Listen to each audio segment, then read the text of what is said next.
லைவ்ல குட்டி குட்டியாக 2-3 விஷயம் நடந்துச்சு. அதுக்கு முன்னாடி இன்னைக்கு ஸ்ரீரஞ்சனி வந்திருந்தப்போ கனியக்காவை பற்றி ஒரு ரொம்ப பெருமையாக சொல்லியிருப்பாங்க.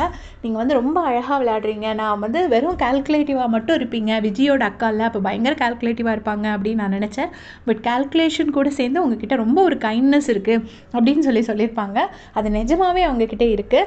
அண்ட் நீங்கள் வந்து ஒரு என்ன பிரச்சனை இருந்தாலும் அந்த பிரச்சனையெல்லாம் பெருசாக முன்ன வச்சு காட்டாமல் நீங்கள் பாட்டு ஓடிட்டே இருக்கீங்க அப்படின்னு சொல்லிட்டு கனியக்காவுக்கு ஒரு விஷயம் சொல்லியிருப்பாங்க.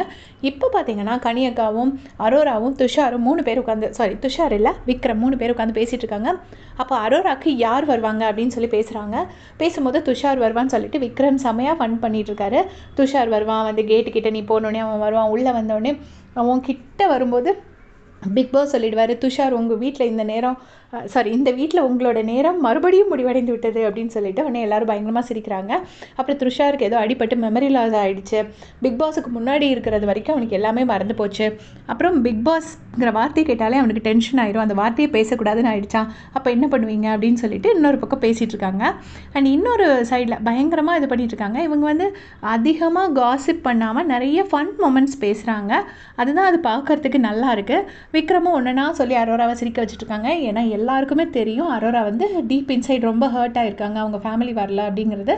அதை ரொம்ப மெச்சூர்டாக ஹேண்டில் பண்ணுறாங்க விக்ரம் அண்ட் கனியக்கா. இன்னொரு பக்கம் பார்த்தீங்கன்னா அமித்துக்கு வந்துட்டு இவர் வினோதனா வந்து ஒரு அட்வைஸ் கொடுத்துட்ருக்காரு. இங்கே பாரு, ஸ்ரீரஞ்சனி பேரில் தப்பாயிடும், அவள் வந்தவுடனே நீ ஒரேடியாக பேச்சை ஸ்டாப் பண்ணேனா, ஸோ நீ பட்டுப்படாமலும் நான் எப்படி பேசுகிறேன் சாண்ட்ரா பாருக்கிட்ட அந்த மாதிரி நீ பேசிக்கோ, டப்புன்னு அவாய்டும் பண்ணாத, ரொம்ப ஓவராக பேசவும் செய்யாத அப்படின்னு சொல்லிட்டு அட்வைஸ் கொடுக்குறாரு. சிரிப்பாக வந்துச்சு. ஜென்ஸுக்கு வந்து அவ்வளோ அந்த கரெக்டாக அந்த விஷயம் புரிய மாட்டேங்குது. ஸ்ரீரஞ்சனி சொல்கிற அட்வைஸ் தான் அமித் ஃபாலோ பண்ணோம். பேசவே பேசாதான்னு அவங்க சொல்லிட்டு போயிருக்காங்க.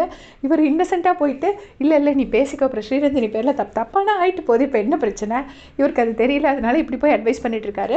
இன்னொரு பக்கம் பார்த்தீங்கன்னா கமர்தன் ஒரு விஷயத்த சொல்கிறாரு.